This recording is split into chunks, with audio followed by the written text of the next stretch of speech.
문재인 대통령이 인천 낚싯배 전복 사고의 희생자 가족도 챙기도록 지시하며 현장에서 미처 신경 쓰기 어려운 부분을 직접 챙겼습니다.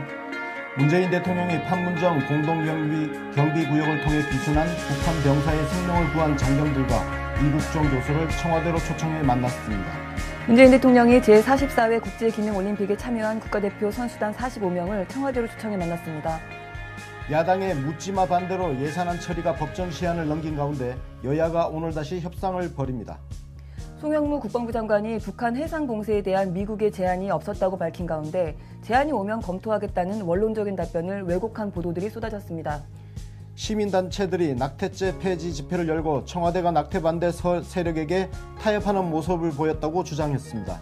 평창 동계올림픽 공식 라이선스 롱패딩의 품절 사태를 겪었던 평창스토어가 공식 스니커즈는 수량 조사를 위해 사전 예약을 받고 있습니다. 시청자 여러분 안녕하십니까? 12월 4일 월요일 뉴스 신세계 권순우 송은정입니다. 네, 주말에 너무 안 좋은 소식이 있었죠? 네.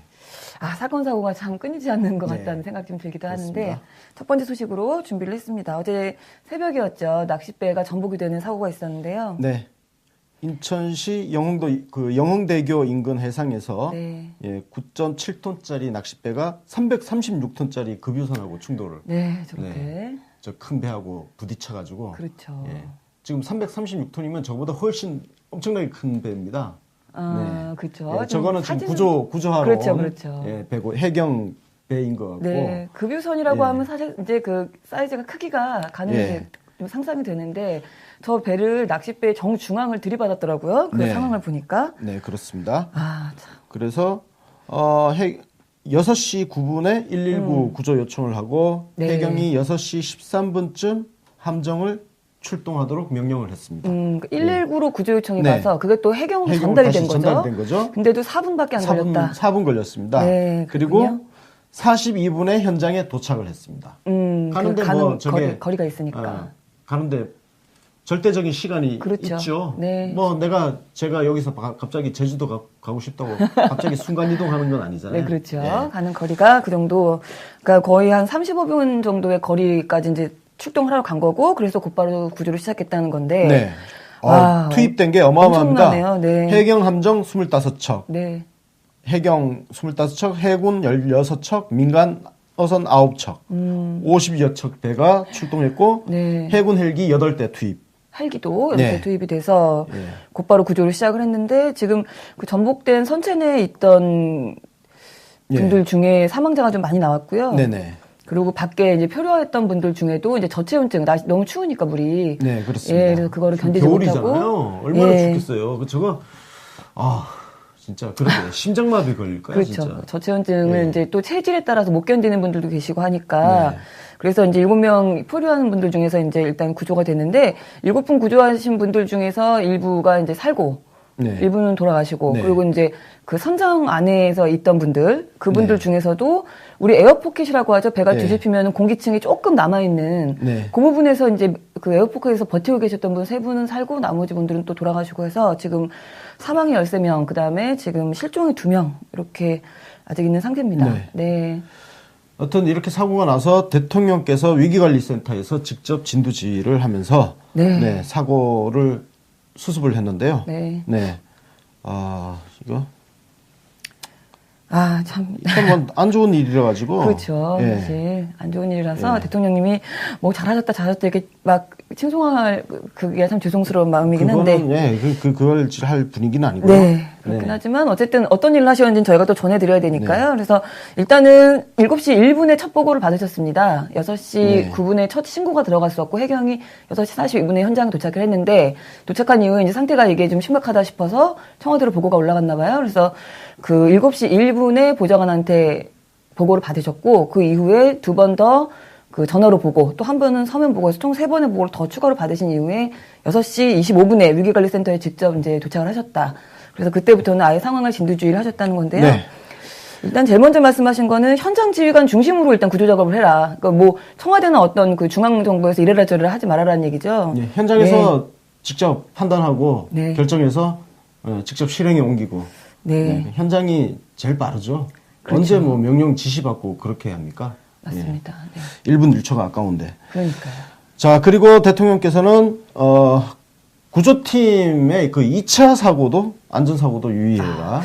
저는 이 말씀 보고 깜짝 놀랐습니다. 생각도 못한 얘기를 하셔가지고. 이것도 세월호의 교훈이죠. 세월호 당시에 2차 사고가 발생을 했지 않습니까? 네. 그때 잠수사님들 돌아가신 분도 네, 계시고 맞아요.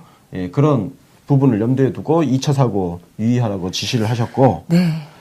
그리고 이제 희생자 가족도 잘 챙겨라. 네. 그러니까 이미 사망자가 예. 되신 분들의 가족들. 그 연락도 빨리 연락 취하고 네. 심리적 안정 지원책을 지원 사항이 있는지 여부도 한번 알아보고 할 수 있는 건 하라. 네, 맞습니다. 그리고 뭐 그거 네, 외에 지금 그렇게, 필요한 장관회의들은 이제 행정안전부 장관이 직접 판단을 해서 장관회의나 이런 게 필요한 것 같으면은 소집을 해라 이런 이야기 하셨고요. 네, 그 다음에 네. 구조작전을 적극적으로 공개해서 언론이 추측성 보도를 하지 않도록 적극적으로 정보를 공개하라. 참, 워낙 당하신 게 많으시니까, 언론에. 저런 말 들으면서 그 기자들이 좀 반성을 할까 모르겠습니다. 반성 안 합니다, 제대로. 네. 하여튼 현장이 되게 급박하게 돌아가고 있는데. 곰이 사람 되는 게 빠를 거예요. 그런가요? 네. 그렇군요. 곰이 사람 되는 게 빠르다. 그럴 것 같습니다. 네. 현장에서 그래서 이제 청와대에서도 대통령께서 현장 대응하시는 위기관리센터에서 대응하시는 장면들을 간단하게 또 영상으로 찍어서 올리기도 했어요. 그래서 그거 짧은 영상인데 하나 같이 보겠습니다. 그렇습니다. 항공기 있을 때 해경 세대 서방을 두 대, 해군 한 척 이렇게 한 대에서 지금 항공수색을 계속 하고 있습니다. 항공수색도. 다들 안전조끼들을 입고 있는 것으로 판단하고 있습니까? 예, 그렇습니다. 제조 구조자도 그렇고, 그래서 그 의식불명 상태로 구조된 승선자들도 전부 구명조끼를 착용을 하고 있습니다. 예, 그렇다면 아직까지 생존해 있을 가능성이 충분히 있으니까 마지막 한 명 다 찾을 때까지 최선을 다해 주시기 바랍니다. 예, 최선을 다해서 수색 업체를 만들게 하겠습니다.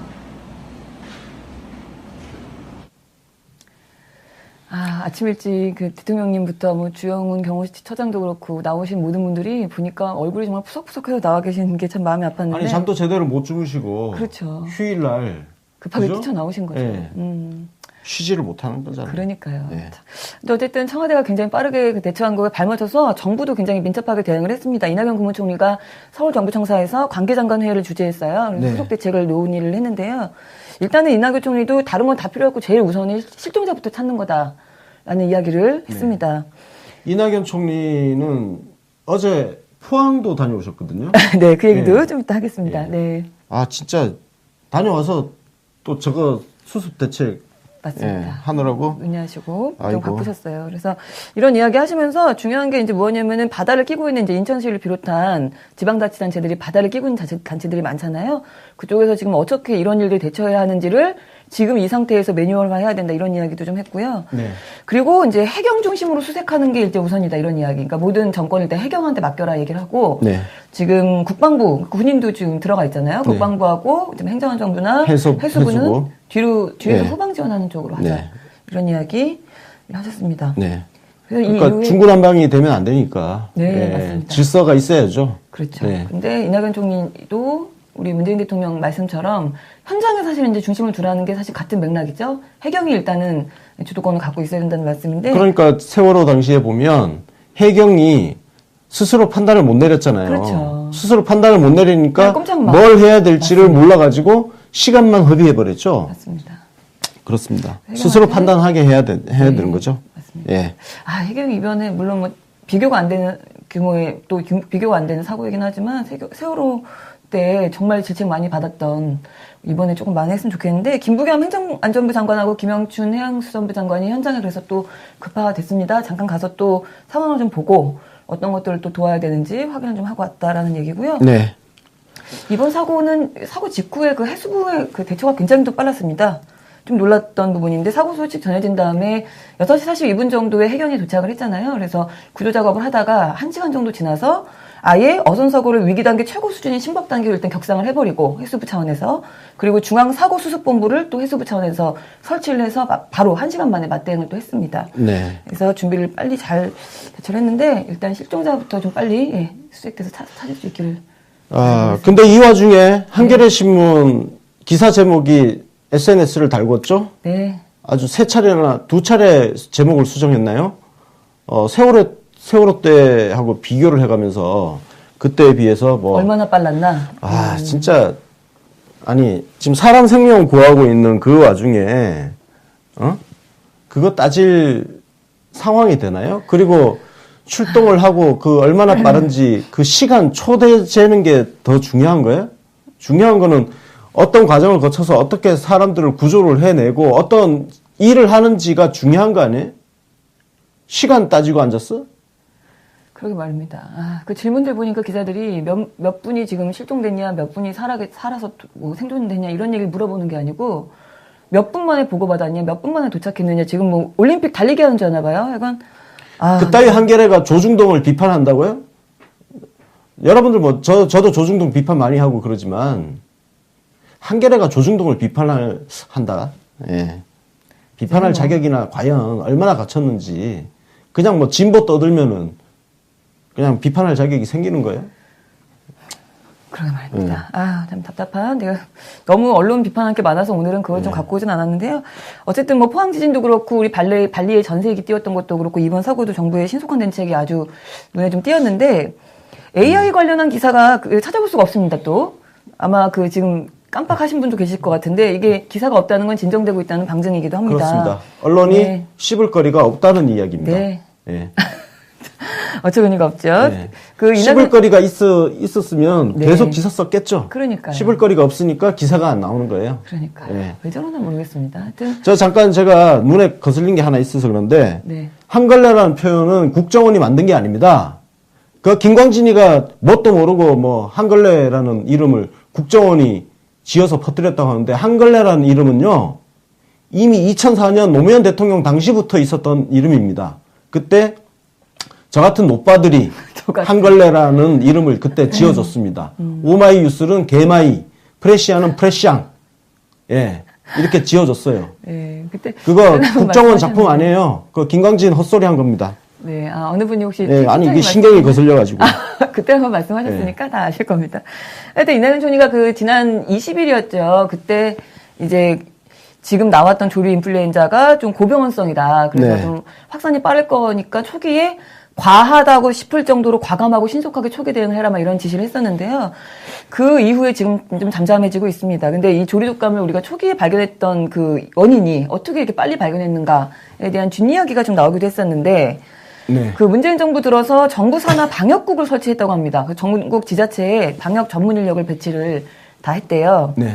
근데 이제 방역 이 인력들이 현장 농장에 가서 보고 확인을 해줘야 이제 오리들이나 혹은 뭐 닭이나 이런 것들이 출하될 수 있는 건데, 한 방역 전문가가 느낌이 오리들이 좀 뭔가 아파 보였나 봐요. 느낌이 안 좋아서 본인 돈으로 그 3마리를 사서 그거를 이제 가져가서 5마리를 사서 가져가서 정밀 검사를 해봤더니 그 AI가 발견이 됐다는 겁니다. 그래서 이전까지는 우리 조류독감이 처음에 발병하고서 이제 초기에 발견하는 데까지 거의 평균 14일 정도가 걸렸다고 하는데, 이번에는 이틀 만에 네 이렇게 그 발견을 할 수 있어서 초동 대처가 됐다라는 얘기입니다. 저희가 그 정치신세계 오늘 자정에 네. 이낙연 총리 6개월 결산하는 걸 무려 1시간 20분짜리입니다. 네. 정말 자료조사 열심히 해서 했는데 그걸 한번 들어보시면 왜 이렇게 정부가 바뀌었는지, 이명박근혜 9년과 지금의 정부가 왜 이렇게 다를 수밖에 없는지를 잘 아실 수 있을 겁니다. 지금 AI 같은 경우도 왜 이런 차이가 나느냐. 결국은 어떤 사람이 리더가 되느냐가 굉장히 중요하다는 거. 정말 예? 맞습니다. 노무현 대통령 밑에서 굉장히 훌륭한 공무원으로 비춰졌던, 유능해 보였던. 예, 유능해 보였던 맞아요. 반기문, 김장수 이런 사람들이 네. 완전 허접대기가 되고, 그죠? 맞습니다. 그리고 이명박근혜 9년 동안 굉장히 허접해 보였던 공무원 조직이 지금 보세요. 네. 굉장히 살아나서 유능한, 그 사람들 똑똑한 사람들 아니에요. 그 똑똑한 사람들이 바보 밑에서 바보가 된 거예요. 근데 지금 유능한 리더들을 만나니까 유능함을 다시 되살리지 않습니까? 네. 그래서 우리가 어떤 지도자를 선출하느냐가 굉장히 중요하다는 거. 네. 맞습니다. AI가 보여줍니다. 네, 요즘 정말 절절하게 느끼고 있는데, 네. 이낙연 총리는 이거 말고도 아까도 잠깐 말씀하셨지만 주말에 또 포항도 갔다 오셨어요. 네. 네, 지진 정말 피해 바쁘십니다. 그 수습 그렇죠. 지속적인 관리를 네. 또 하시는 거죠. 후속을. 수습이 어느 정도 또 진척이 됐는지 네. 그리고 이제 이재민들 만나서 이재민들 위로하고 네. 네, 이야기 또 청취하는 네, 네, 맞습니다. 기회를 가졌습니다. 네, 그래서 뭐 피해 완전 복구, 그다음에 이재민의 생활 안정, 그다음에 네. 지역 경제 회복 요 세 가지를 신경 써서 하겠다고 약속을 하시면서 또 이 자리에서 좀 재미있는 이야기가 나왔던 건 이제 지열 발전소, 네. 뭐 아니면 액상화, 뭐 동공 이런 것 때문에 지금 지진이 있는 거다 이런 이야기들이 있잖아요. 네, 그래서 그렇습니다. 실제로 이게 사실인지 아닌지 철저하게 조사를 하겠다. 네. 근데 워낙에 이제 꼭 소문처럼 이렇게 막 도는 이야기들이 많다 보니까 정부가 공개적으로 투명하게 검사를 철저하게 할 테니까 네. 결과가 나오면 그거에 대해서는 포항 시민들도 믿어달라 이런 이야기를 네. 하셨습니다. 네. 지열 발전소가 그 지진의 원인이라는 추론이 있죠. 지금 네, 추론이 나온 거예요. 네. 그 입증되지는 않았습니다. 입증은 지금부터 해봐야 되는 거죠. 네. 네. 이낙연 총리도 한 1년 이상, 네. 뭐 최소 1년 정도 걸릴 거고 국토부 장관이랑 같이 상의해서 진행할 거다 하는데 환경부 장관이랑. 근데 어쨌든 그 결과에 대해서 일단은 열심히 다 공개도 다 할 테니까 숨길 이유도 없다. 네. 그러니까 그 결과가 나오면은 그대로 좀 믿어달라 이런 말씀을 하셨고, 하여튼 참 정말 유기적으로 돌아가는 정부다라는 생각이 또 이번 사고 때문에 들기도 했는데 이런 정부한테 아마추어라고 떠드는 웬 아마추어가 하나 있기도 했어요. 네, 정말 어처구니가 없죠? 꼴값입니다. 네. 자, 이 발언은 정말 문제 있는 발언인데요. 어처구니가 없습니다. 아마추어 같이 하는데 지지도가 70%라는 건 진짜 놀라운 일. 그러니까 이거 국민을 개돼지로 보는 거죠. 그렇죠. 네. 저 인식 자체에서 국민을 개돼지로 보는 거고, 그 아마추어를 떠드는 유승민은 앞으로 이제 유프로라고 불러줄게요. 아, 괜찮네요. 6%. 나라 말아먹은 유프로. 그렇죠. 말아먹는 데는 프로죠. 그러니까 프로인지 아마추어인지가 중요한 게 아니에요. 결과가 중요하죠. 저 새끼들 나라 말아먹었잖아요. 예. 개판 쑥대밥 만들고. 네. 자, 그 유승민이가 합리적 보수라고 한겨레 같은 데서 쭉쭉 빨아주는데, 저 유승민이가 박근혜 최측근 아니었습니까? 아유, 그럼요. 2007년부터 최측근이었어요. 박근혜 비서실장이었잖아요. 그리고 유승민이 박근혜하고 멀어지게 된 게 얼마 안 돼요. 그렇죠. 무슨 한 10년 정도 박근혜 옆에 붙어서 잘 먹고 잘 살던 인간이 어디 지금 와서 감히 프로 아마추어를 운운하고 있어요. 어처구니가 없습니다. 더더군다나 제가 이 말이 굉장히 화가 났던 거는 많이 들어본 말이라서 아마추어 같다라는 말을 저는 노무현 정부 때 많이 들어봤습니다. 네. 그런데 그 얘기가 다시 나오니까 굉장히 좀 화가 나는 부분도 있었습니다. 하여튼 아마추어. 그래, 우리 아마추어다 이 새끼들아. 그래도 아마추어인데 우리가 이 니들보다 정도야. 훨씬 잘해. 그럼요. 우리가 프로. 우리가 아마추어는 니들은 뭐냐 진짜. 맞습니다. 하여튼 한심한 얘기 잠깐 했습니다. 다음 소식 가겠습니다. 문재인 대통령이 JSA 부대 장병들하고 이국종 교수를 청와대로 초청해서 만났죠. 네. 네. 저 영상 풀로 봤는데 아, 네. 진짜 시간 가는 줄 모르고 재밌게 봤습니다. 네. 맞습니다. 저는 저 사진이 되게 찡하더라고요. 왠지 네. 그건 최고 통수권자 아니십니까? 근데 네. 부하들인데 부하들한테 저렇게 허리 숙여서 인사하시는 모습이 이유 없이 그냥 괜히 코끝이 찡해진 사진이기도 했습니다. 저는 저 사진을 보면서 노무현 대통령이 사저에서 우리 그 순경들, 네, 의무경찰들한테 네. 허리 숙여 인사하던 인사하시는. 그 장면이 생각이 나더라고요. 네, 정말 닮으신 너무 분. 닮았죠? 네, 예. 맞습니다. 대통령으로서 그 아주 고마움을 표한다 이런 이야기를 하셨어요. 정확하고 침착하게 상황 관리를 잘 해줬다. 근데 더 이제 상황이 위험해질 수 있었던 순간이었는데 번지지 않게 잘 마무리했다라는 네. 이야기 하셨고요. 그리고 네. 이국종 교수를 만났죠. 네. 이국종 교수가 저렇게 군복을 입으니까 또 자세가 나오더라고요. 네, 그러게 말입니다. 네, 자세가 나오는데 영어도 되게 잘하고. 네. 아, 그렇죠. 네. 중간에 그 뒤에 말미에 영상을 보면 네. 마크 리퍼트 대사를 만났을 얘기하고, 때 네. 리퍼트 대사가 자기한테 했던 말을 그대로 영어로 예. 반복을 하는데 미국에서 또 오래 계셨던 분이니까 예, 예. 당연히 잘하실 수밖에 아니, 없죠. 문제는 이제 리퍼트 대사가 했던 말을 그대로 기억하고. 기억해서 영어로 옮기는 게 대단하구나. 네. 진짜. 예. 네, 그게 그렇습니다. 좀 부러웠습니다. 나는 뭐 했나? 그러셨군요. 예. 이렇게 요즘 자꾸 부러운 게 많으셔서 큰일 났어요. 네. 예. 우리 대통령님하고 관련된 것들은 네. 예. 다 부럽죠? 예, 저는 저 멀리서 네. 그저 바라만 볼 수밖에 없는. 네, 그거는 뭐 저희 시민들 다 마찬가지 아니겠습니까? 네. 네. 바라보는 또 즐거움이 있습니다. 네. 이 자리에서 우리 예전에 판문점 도끼 만행 사건 네. 그 얘기를 또 잠깐 언급하기도 하셨고요. 네, 말씀하셨습니다. 네. 그래서 더 생생하더라고요. 네. 그 영상을 보면 여러분 한번 나중에 찾아보세요. 영상을 보면 대통령님이 그 판문점 미르나무 사건, 미르나무 이렇게, 제거 작전. 예, 네. 그걸 설명을 하시는데 생생합니다. 그렇겠죠. 예, 그 말씀이 본인이 그때 직접 겪었던 일이기 때문에. 네. 그래서 아마 그 이야기를 듣고 있던 JSA 그 장교들과 병사들 그리고 이국종 교수가 더 뭐랄까 국군 통수권자에 대한 믿음과 신뢰가 있었을 것 훨씬 더 생겨났을 거라는 그랬겠죠. 거. 현장을 하니까. 아, 그러고 생각해보니까 그 당시가 지금 굉장히 오랜 시간이 지난 때잖아요. 그렇습니다. 문재인 대통령님이 군인 당시였으니까. 1978년에 네. 78년 일입니다. 77년이었나 78년인가. 78년이었던 것 같아요. 예. 그러면은 거의 지금 얼마인가요? 40년? 혹시 그때 태어나셨어요? 아, 그때 저 막 태어났죠, 이제. 아, 예. 네. 이렇게 생년월일을 밝혀버리는. 네. 그랬군요. 근데 그때 그 대통령께서 지금 40년이 지난 건데. 네. 생각해보면은 그 판문점의 그 환경이라고 할까요? 거기는 거의 발전이 안 되고 그대로일 거 아니에요. 뭔가 개발이 됐거나 그런 게 아닌 그렇죠. 상태니까. 거기는 그대로죠. 네, 그러니까 그 풍경이 지금까지 똑같을 거라는 생각이 지금 갑자기 들어서 굉장히 좀 시차가 탁 압축되는 느낌 좀 그렇죠. 드네요. 이번에 네. 그 영상을 보셨겠지만 이번 영상에도 미루나무가 등장을 합니다. 네. 그 78년 도끼 만행 사건이 벌어졌을 때도 사실 그 미루나무 때문에 벌어진 일이거든요. 맞아요. 그래서 결국 그 미루나무 베어내는 게 작전이었어요. 네, 미루나무 제거 작전. 네, 제거 작전.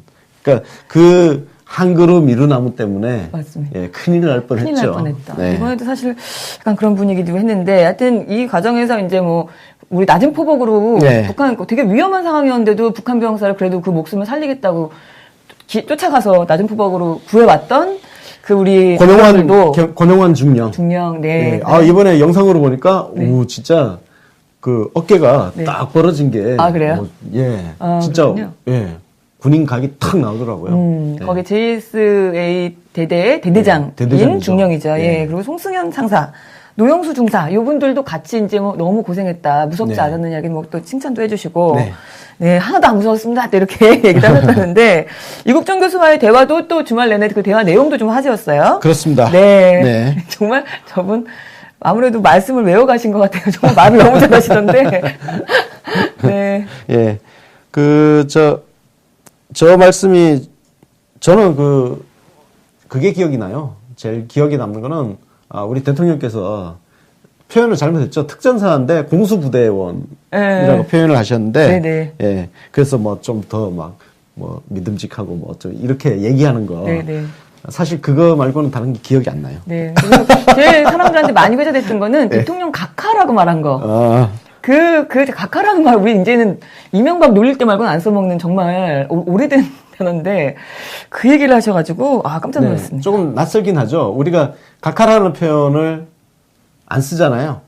특히 노무현 대통령. 전두환 때부터, 때까지만 쓴 것 같은데요? 아니요, 그 뒤로도 계속 썼습니다. 썼나요? 네. 계속 썼고, 김대중 대통령 당시에도 대통령께서는 대통령님이라고 부르면 좋겠다고 했지만, 박지원 비서실장이라든지 이런 분들이 전부 각하라고 불렀어요. 네. 불렀고, 노무현 대통령 때부터 대통령님이란 게 조금 더 자연스럽게 불려지기 시작했죠. 네. 근데 제가 한번 각하라는 게 굉장히 낯설게 한번 들린 적이 있었는데, 강금원 회장님이 네. 그때 노무현 대통령 제가 사저에서 같이 식사를 할 수 있는 기회가 있었는데, 네. 강금원 회장님이 노무현 대통령을 각하라고 부르시더라고요. 그래서 옆에서 각하라고 이렇게 듣고 있는데, 네. 각하라는 표현이 굉장히 너무 낯설고, 네. 예, 좀 이상하고. 예. 지금 저희가 생각하기에는 그 각하라는 표현이 그 노무현 대통령님한테나 문재인 대통령님한테 붙는 게, 그러니까 와 되게 좋다는 느낌이 아니라 그냥 뭔가 안 어울려. 이질적인 그런 느낌. 그냥 대통령님 하는 게 훨씬 친근하고 좋은 것 같아요. 그러니까.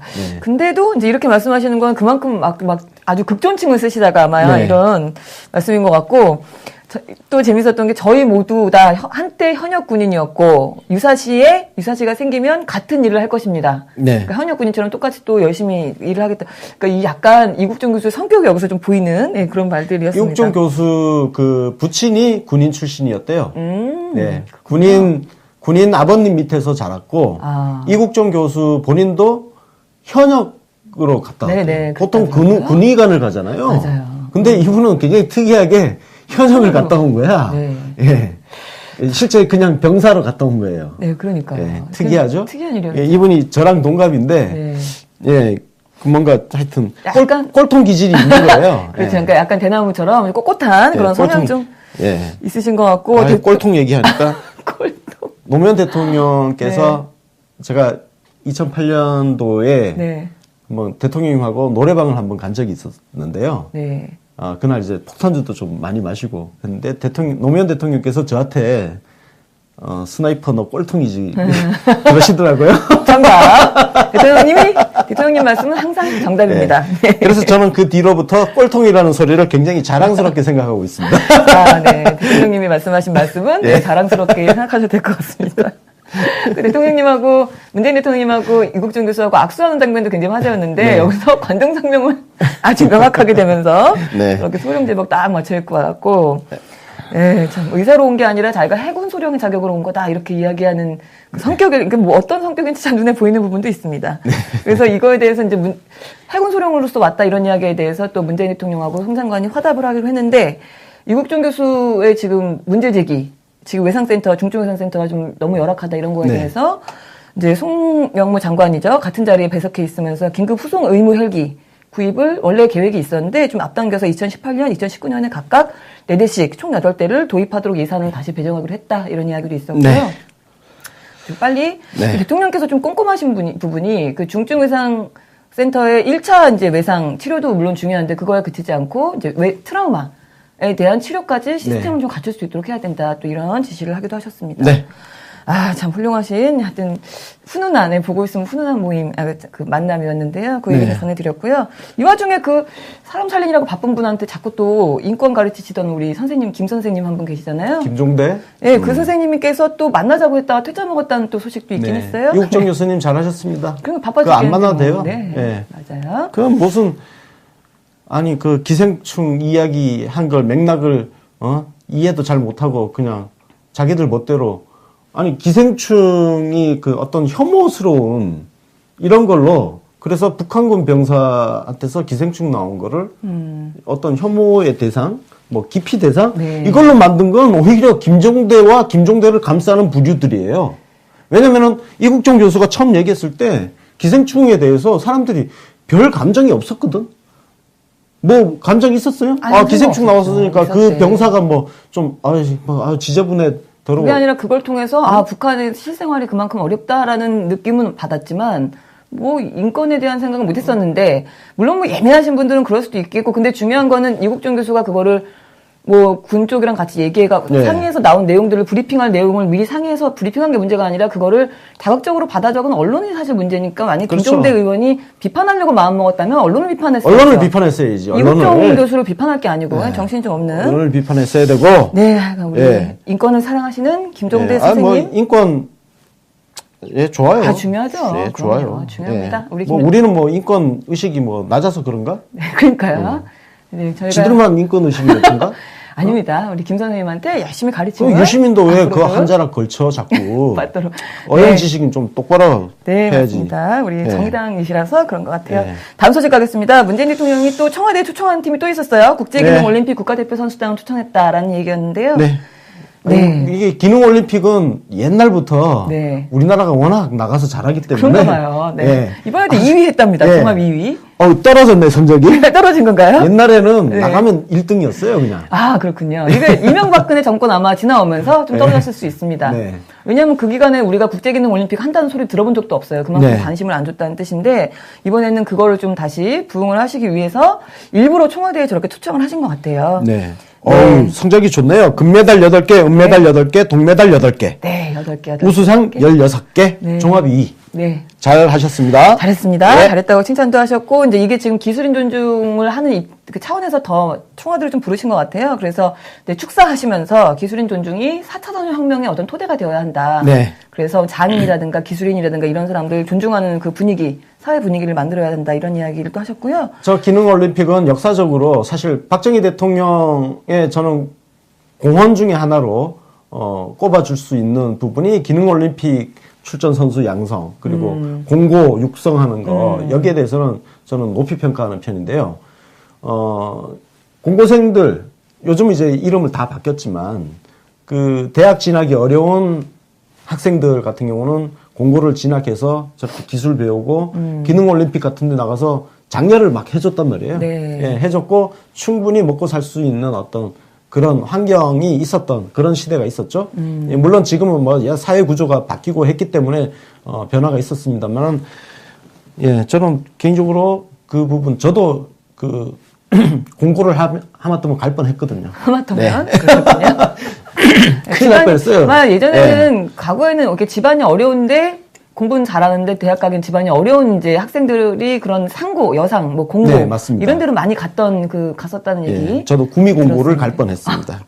구미 대구시니까. 거기 TK시니까. 구미 공고 가면 구미에 있는 삼성, LG 전자에 거의 무조건 취직을 하고 일단 학비도 안 들죠.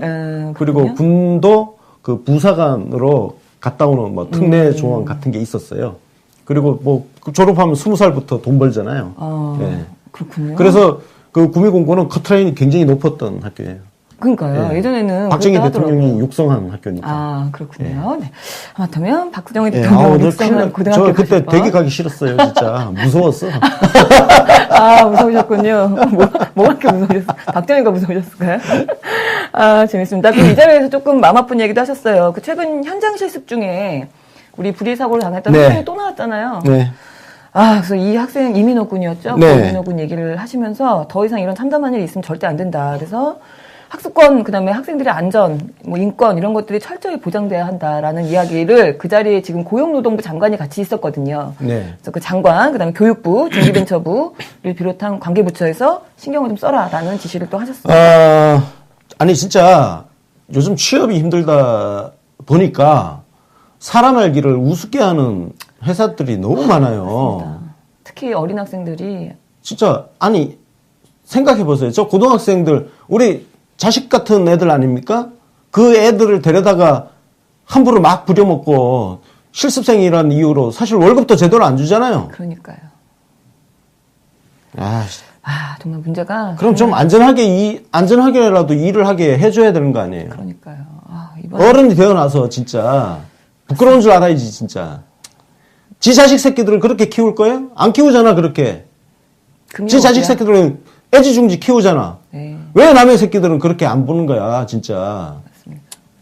쓰레기 같은 새끼들. 네. 우리 뭐 이전에 구의역 사고도 있었지만 이번 사고는 정말 더 상황 자체도 너무 처참해서 차마 뭐 뉴스로 전달해드리지 못할 그러니까. 정도의 정말 처참한 상황이었거든요. 그래서 마음에 이런 부분을 정말 정부와 국회가 합심해서 법률로 정말 고용노동부가 일 열심히 해야 됩니다. 이런 거 진짜 다 때려잡아야 돼요. 사업장을 폐쇄시킬 정도로 강력한 제재가 들어가고 과태료 몇십만 원 이딴 거 좀 하지 마세요. 장난처럼. 다 돈으로 때우잖아. 예를 들어서 뭐 무슨 장애인 고용 이런 거 안 지켜도 대충 과태료 몇 푼 내고 다 때운다고요. 왜냐면 그게 더 싸거든. 언제까지 이럴 거예요. 그리고 이런 실습생들 노동 착취하는 거 이런 거 언제까지 과태료 몇 푼으로 때울 거예요. 그냥 징역형 갖다 때리든가 사업장 완전히 문 닫게 할 정도로 강력한 제재를 해서 정말 사람이 먼저인 세상 우리 그거 얘기하잖아요. 일단 사람을 하찮게 취급하지 않는 그런 분위기를 만드는 거. 이걸 사람이 그렇게 다 안 되잖아요. 그러면 사람이 스스로 하지 않으면 제도로 강제시켜야 되는 거예요. 그래서 법률과 제도가 존재하는 거죠. 예. 맞습니다. 우리 고용노동부 김영주 장관 열심히 해주시기를 바라겠습니다. 하여튼 뭐 이 자리에서 지금 뭐 그 선수단이라고 하지만 다 17세에서 22세 사이입니다. 네. 기능올림픽 선수단은. 그래서 학생들이잖아요. 그래서 대통령님 만나면서 아주 신이 나가지고 사진도 열심히 찍고 네. 악수할 때 보니까 학생들이 다들 저렇게 90도로 굽신굽신하면서 저렇게 사진 찍고 선생님들도 그 이제 교사들이 같이 있잖아요. 그 선생님들도 똑같이 저렇게 덩달아서 낮은 자세로 학생들이 아주 신나서 대통령님이 학생들이랑 같이 있을 때는 항상 특히나 더 표정이 밝으신데 아주 그러니까 분위기가 좋았다. 이게 달라진 거죠? 네. 대통령과 기념사진을 찍는 사람들의 표정이 인위적이지 않잖아요. 맞아요. 정말 자연스럽게 밝고 환하잖아요.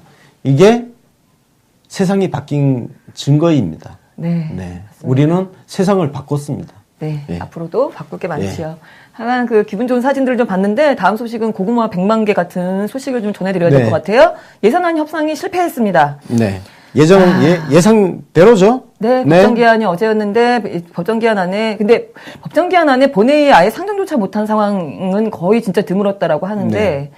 민주당이 근데 그동안 어차피 이제 3당 협상이잖아요. 그러니까 국민의당을 일단 설득을 해서 과반을 확보한 다음에 자유당을 좀 압박을 한다 이런 이제 전략을 갖고 있었는데 국민의당이 지금 자유당이랑 똑같이 목리를 부리고 있는 상황입니다. 우선은 아동수당하고 기초연금 두 가지를 반대를 하고 있는 상황인데요. 그러니까 지금 묻지마 반대예요.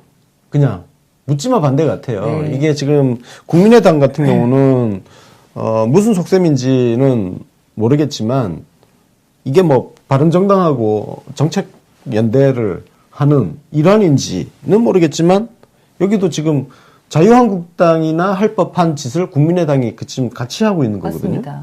예.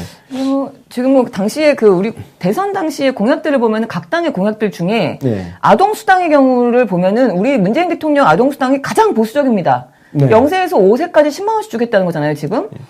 그러니까 근데 지금 비교를 해보면 네. 쟤네들이야말로 펑펑 터주는 그야말로 그죠? 어처구니가 없습니다. 예. 홍준표는 15만 원씩 1인당 초중 고생 예. 소득 하위 50% 딱 정해놓고 안철수 같은 경우는 소득 하위 80% 그러니까 20% 제외하고 다 준다는 거죠. 정해놓고 11세까지 10만 원씩 주겠다. 유승민은 초중고 자녀 1인당 자녀만 있으면 무조건 1인당 10만 원 주겠다 해요. 이 상황에서 지금 사실은 지금 심상정 의원도 있지만 문재인 대통령 공약이 가장 보수적이고 가장 쬐끔 주는 네. 거거든요. 근데 이걸로 지금 너무 비싸다고 안 된다는데 이유가 기가 막힙니다. 지방선거 때문이야. 반대하는 이유가 아동수당하고 기초연금을 올려주면 사람들이 좋아하잖아요. 그래서 네. 내년 지선에 민주당의 선거 호재가 되기 때문에 반대한대요. 미친 겁니까, 이 사람들? 미친 거죠. 네. 참네. 미친 거죠. 어처구니 없어 할 말이 네. 없습니다. 여당의 선거 호재라서 반대한다. 야, 그러니까 이렇게 그 논리를 뒤집으면요. 노무현 대통령 때 실제로 그런 이야기를 했어요. 홍준표, 유승민 이 사람들이 노무현 대통령 때 했던 얘기가 경제가 더 나빠져야 된다. 정권 교체하려면 더 나빠져야 된다. 그런 얘기를 떠들고 다녔어요. 그러니까 지금도 문재인 정부가 뭐든지 잘하면 자기네들한테 불리하다. 지금 오직 그 생각밖에 안 하는 것 같은데. 그러니까 쟤네들은 지금 현 정권이 좋아지는 것은 무조건 반대야. 그런가 봅니다. 네. 어처구니가 없습니다. 또 그러니까 나라를 생각 안 하는 거지. 그렇죠. 지금 뭐 공무원 증원 하고 최저임금에 대한 것도 그 인상 관련된 예산안도 반대하는데 이 상황은 또 더 나쁩니다. 이거는 뭐 아예 상태가 안 좋은데 무조건 반대죠. 그래서 지금 민주당 쪽에서는 원래 정부안은 1만 2,221명인데 민주당 측에서는 1만 500명까지는 어떻게 양보할 수 있겠다. 그 이상은 안 된다라고 얘기를 했고 자유한국당은 뭐 7,000명까지밖에 안 된다 이런 식으로 시장 가갖고 무슨 물건 깎는 아저씨들도 아니고 도대체 왜 이러는지 모르겠습니다. 근데 야당들이 반대하고 있는 공무원 채용 내용을 보면 구체적으로 네. 그 내용들을 보면요. 예. 이거 표가 요즘 많이 이게요. 다 현장직 아니면 보세요. 전문직. 그러니까 구체적으로 보면 뭐 예를 들어서 파출소 24시간 순찰 인력 2,000명 정도. 네. 112 상황실 CCTV 관제 인력 181명. 네. 아니 다 필요하잖아요. 지금 직배원 하나하나 보면 네. 이게 하나하나 다 필요한 거예요. 해양 경비 및 안전 강화 인력 144명. 집배원 1,000명. 집배원. 아니 필요하잖아요. 네. 근로감독관 800명. 아니 지금 조금 전에 우리 그 실습생 그 사례에서 그렇죠. 말씀드렸지만 그게 근로감독관이 감독관을 늘려야 그럼요. 뭘 할 거 아니에요. 어업지도 단속. 이것도 이번에 사고 난 문제 아닙니까, 사실. 어업지도 단속 141명. 오히려 여기 예를 들어서 일선 지금 복지 쪽은 아예 없네. 없어요, 거의. 와, 제가 아는 분이 일이 얼마나 힘든지 정말 어떤 자신이 하고 싶었던 일이라서 네. 복지 분야 공무원을 했어요. 네. 근데 너무 힘든 거야. 그렇죠. 한 사람이 커버해야 할 사람이 너무 많은 거예요. 그렇죠. 그리고 이쪽이 무슨 각종 기초생활보장금이라든지 돈 나가는 문제도 연결되어 있기 때문에 네. 민원에도 엄청나게 시달려요. 그렇죠. 그래서 자기 나름대로는 사회에 어떤 좋은 일을 해보려고 좋은 뜻을 가지고 사명감을 갖고 복지 공무원을 했다가 결국은 너무 힘들어서 때려쳤어요. 때려치고 그냥 나와서 다른 일을 해요. 진짜 안타깝다. 이렇게 해서 되겠습니까? 네? 왜 그분들도 이러는지 우리 모르겠어요. 시민들이에요. 네. 이걸 어떻게 그냥 무작정 반대죠. 그러니까 뭐 답이 없는 건데, 지금 예산 처리가 지금 불투명합니다. 오늘 뭐 협의한다고는 하지만 지금 절대로 뭐 안 꺾어주겠다. 일단 국민의당이 계속 목리를 부리고 있는 상태이기 때문에 쉽지 않을 것 같은데, 이것 때문에 지금 경기 회복세가 지금 우리가 회복세에 있잖아요. 네. 최근 들어서. 먹구름이 있을 거다라는 또 분석이 나오기도 했어요. 여기서 양보하면 안 됩니다. 네. 예, 버티세요. 네. 뭐, 준예산 갑시다, 그냥. 예. 뭐 올해 안에 안 되면은 준예산이라는데 뭐 네. 그거 굉장히 이례적인 일인데 가봅시다. 네, 네. 그렇게 해서 지금 여기서 꺾으면은 정말 특히나 지금 일자리 문제, 공무원 그 충원 문제 때문에 지금 계속 논의가 심하기 때문에 이거는 네. 꺾으면 안 될 것 같다는 생각이 좀 들고요. 이러면서 또 한쪽에서는 또 국회가 비판받은 게 이유가 또 하나 있는데요. 네. 그 세비 인상, 국회의원 세비 인상은 또 찰떡궁합으로 또 합의를 봤어요. 네. 바로바로. 그래서 뭐 세비 인상하고 보좌관 증언하는 거는 일사천리로 합의를 봤다. 뭐 이런 그러니까 이 얘기. 새끼들 저 보좌관 증언하는 게 니들도 힘들어서 인력을 늘리는 거 아니야. 그러니까요. 근데 이 진짜 우리 일상생활에 시민들하고 생각이- 밀접하게 되어 있는 맞습니다. 그 공무원 늘리는 거를 마치 책상 빙빙 돌리는 그런 공무원 늘리는 것처럼 호도를 하면서 공무원 늘리는 게 아니라 지금 충원하는 거 아니에요. 지난 시간에 저희가 충원이라는 표현을 써드렸지만 정확하게는 이게 충원입니다. 법률로 규정되어 있는 정원이 있고 그 정원을 아직 다 안 채운 거예요. 그걸 채워나가는 과정에 있는 겁니다. 아이고 진짜. 정말 본인들 밥그릇은 열심히, 본인들 힘든 건 열심히 세금 쓰고 있는 야당들. 저거 문자폭탄 날려야 될 것 같은데. 정말 용서가 안 됩니다. 네, 오늘까지 네. 합의 안 되면 정말 행동 들어가야 될 것 같다는 생각도 듭니다. 뭐 오늘까지 뭐 어떻게든 합의를 보겠다고 하고 지금 본회의가 네. 7일, 8일까지 하면 이번 정기국회가 마감이니까요. 예. 그 전까지 어떻게든 해봐야 될 것 같습니다. 다음 소식 가겠습니다. 송영무 국방부 장관이 국회 국방위원회에 참석을 했었지요. 근데 이 자리에서 발언에 대한 또 문제가 있다는 식의 기사가 굉장히 많이 있었어요. 네. 네. 송영무 장관 이거는 진짜 거의 뇌피셜이더라고요. 쉽게 얘기해서 하지도 않은 말을 그러니까요. 그냥 기사를 그냥 갖다 쓴 멋대로, 거야. 멋대로 해석을 한 건데, 지금 이야기가 더불어민주당 이철희 의원이 뭐 미국에서 얘기했던 그 해상공세 뭐, 그거에 대해서 협의한 게 있느냐 없느냐 이렇게 물어봤어요. 근데 송 장관이 그런 거는 협의 안 하고 있는데 지금 참여정부 때는 가입하지 않고 대량 살상 무기 확산 방지 구상, PSI라고 합니다. 여기에 가입하지 않으려고 노력을 했는데, 이명박이 덜컥 가입을 해버린 상태이기 때문에 국제적으로 만약에 그런 이슈가 나와서 공론화가 되면은 그거를 우리가 모른 척할 수는 없다. 같은 기구에 지금 포함이 돼 있으니까. 그래서 요구가 되면 검토는 할 거다. 이렇게 얘기를 했어요. 그러니까 문제는 그 제안이 왔느냐? 제안 온 건 없어요. 그러니까요. 근데 오늘 어떻게 할 거냐? 검토해야 되겠다. 뭐가 문제야? 그랬더니 검토해야 되겠다고 얘기했다는 걸 가지고 마치 해상봉쇄를 송 장관이 하기로 한 것처럼 이미 뭐 제안을 받아서 무슨 협의를 한 것처럼 이런 식으로 호도한 그 기사들이 굉장히 많았습니다. 그래서 이 왜곡 보도에 대해서 기사들이 진짜 많이 쏟아졌어요. 예를 들면은 주로 이제 이슈는 뭐냐면 청와대와 국방부의 엇박자 이거 제일 좋아하는 얘기잖아요. 먹잇감이죠 아주. 뭔가 갈등이 일어나는 걸 제일 좋아해. 엇박자 뭐 이런 거 되게 그리고 갈등을 좋아하잖아요. 일부러 만들어내잖아요. 네. 정말 많았습니다. 기사가 정말 깜짝 놀랄 만큼 엇박자 없어. 그러니까 뭔 내용이 문제라는지 모르겠어요. 송영무 장관이 답변한 게 너무 정상적이잖아요. 상식적인 답변을 했습니다. 근데 이거에 대해서 이제 워낙 이런 보도가 많이 나오니까 국방부에서도 반박을 했어요. 그래서 송영무 국방부 장관의 발언은 해상봉쇄에 관련해서 논의한 적도 없고 검토한 적도 없다라는 우리 정부의 입장을 사실대로 명확하게 전달을 했다. 왜 이게 문제가 되느냐 이제 이런 식으로 또 반박을 했습니다. 그러니까 이철이가 질문을 개떡같이 한 거예요. 네, 제가 보기에는 이철희 의원의 문제가 좀 있습니다. 질문을 그따위로 해. 가정법으로 하니까. 네. 가정법이 아니라 제안받은 적이 없다라고 얘기를 했는데 그 얘기를 들은 다음에 그러면은 제안이 왔습니까? 하고 또 물어보고 했어요. 그러니까 마치 근데 송영무 장관이 그렇게 자꾸 이제 질문이 도돌이표가 오면 네, 그렇다고요. 그렇습니다. 이렇게 그냥 대답을 해버리는 것 같아요. 그래서 그러면은 제안이 와서 검토했다는 건가요? 또 갑자기 이렇게 질문하니까 네, 그렇습니다. 이렇게 대답을 해버렸어요. 한 번. 그러니까 아마 말실수가 지금 꼬투리가 잡힌 것 같은데 전체적인 맥락을 봤을 때는 송영무 장관은 제안 온 것도 없고 제안이 만약에 온다면 그때는 그때 돼서 검토해 보겠다라고 얘기를 했습니다. 송 장관이 좀 말하는 스타일이 좀 정치적인 걸 못하다 보니까 예. 송영무 장관 그 옆에 있는 보좌관들 네. 좀 회의 좀 해서 좀 조심합시다. 문재인 정부에. 지금 이게 예를 들어서 이거예요. 우리 축구 같은 거 할 때 보면 네. 구멍이라는 게 있어요. 저기 잘 못해. 그러면 저쪽으로 집중적으로 뚫어. 그러니까요. 이런 게 있거든요. 지금 송영무 장관이 언론 입장에서 보면 약간 구멍처럼 지금 보인 거예요, 지금. 네.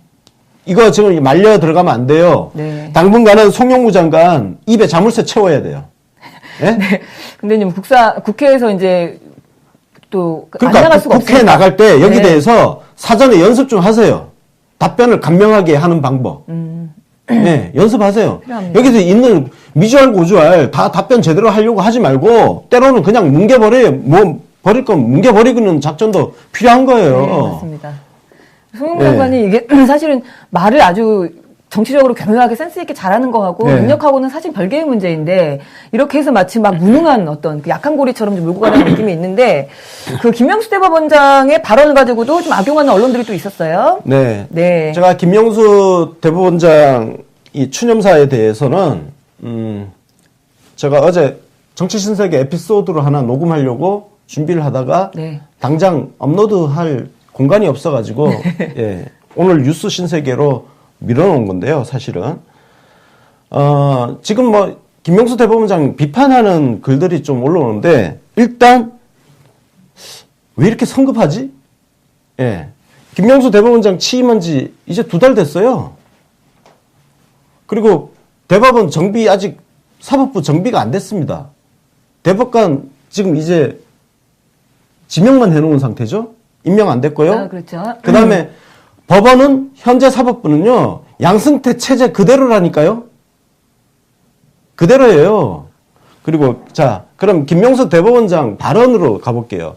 그 추념사를 보면 때로는 여론이나 SNS를 가장하여 요거 때문에 그래요 지금. 네, 그 뒤에 발언은 문제되는 게 하나도 없어. 없습니다. 다 옳으신 말씀, 지당하신 말씀. 때로는 여론이나 SNS를 가장하여 이거 잘 보세요. 이것 때문에 언론들이 그냥 김관진 구속 적부심 석방한 거에 대한 비판 여론으로 갖다 붙여버린 거예요. 근데 그게 맞나? 그렇지 않습니다. 일단 어제 그 김명수 대법원장이 추념사를 한 그 자리가 어떤 자리냐면 이일규 대법원장 10주기 자리였어요. 근데 이일규 대법원장이 어떤 분이냐? 박정희 정권 때 인혁당 사건에서 소수 의견 냈던 분이에요.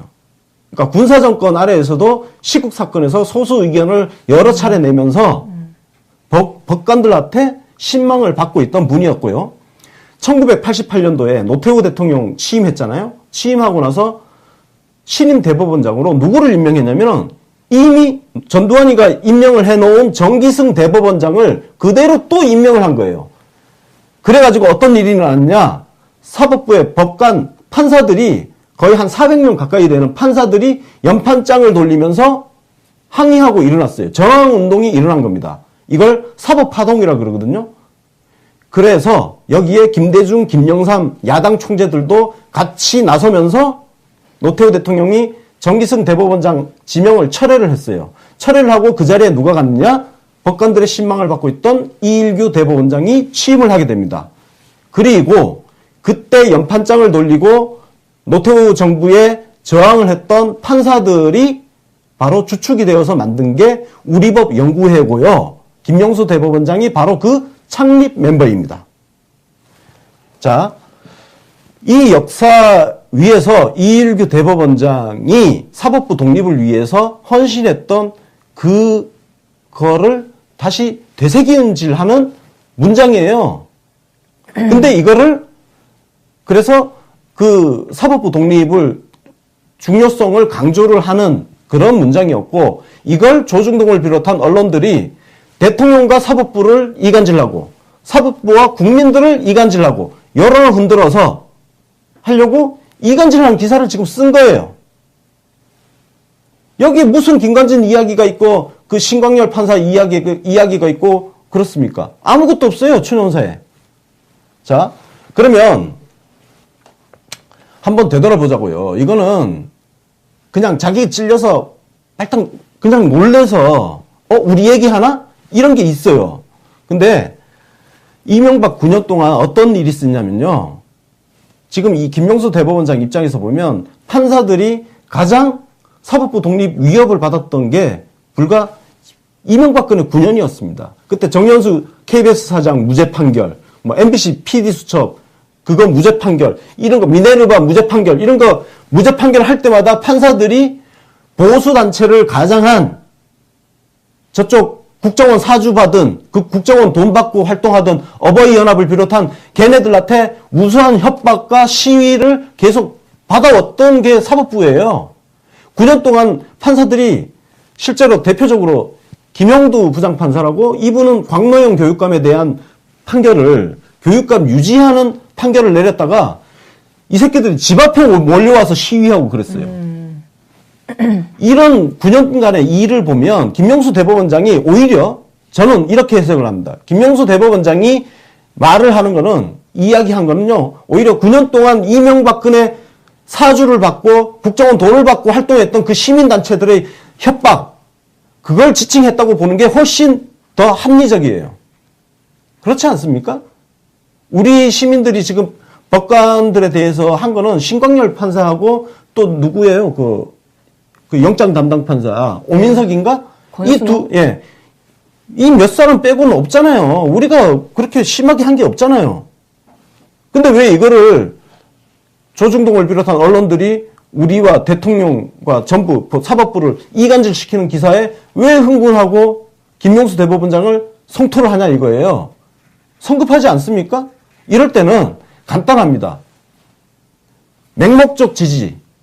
그러니까 우리가 전략적 지지라고 하잖아요. 전략적 지지라는 게 다른 게 아니라 대통령께서